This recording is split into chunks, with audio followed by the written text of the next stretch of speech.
Hello everyone. आता आपण बघणार आहोत ते ड्रॉपडाऊन लिस्ट आणि जे काही डेटा लिस्टसाठी आपल्याला रिक्वायर्ड आहेत ते कंट्रोल्स बघणार आहोत. फर्स्ट ऑफ ऑल आपण त्यातले ड्रॉपडाऊन लिस्ट बघूया. आपण रेग्युलर जसं एक नवीन पोर्टल ओपन करतो त्याप्रमाणेच एक नवीन प्रोजेक्ट ओपन केलेला आहे, जिथनं आपण क्रिएट प्रोजेक्ट करून ASP.NET फ्रेमवर्क वेब ॲप्लिकेशनचं टेम्पलेट घेऊन हा प्रोजेक्ट क्रिएट केलेला आहे. त्यात मी एक ड्रॉपडाऊन ASPX एक वेब फॉर्म घेतलेला आहे आणि त्या वेब फॉर्ममध्ये मी ड्रॉपडाऊन लिस्ट एक ड्रॅग अँड ड्रॉप केलेली आहे टूलबॉक्समधनं. Dropdown list drag and drop. Okay, हे एक केलेलं आहे मी.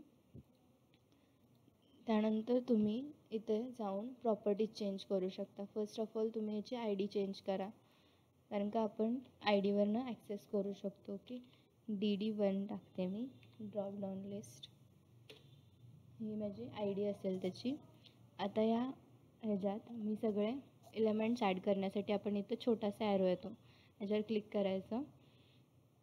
फर्स्ट आपण एडिट आयटमनं करून बघूया. एडिट आयटमनं इथं ॲड म्हणायचं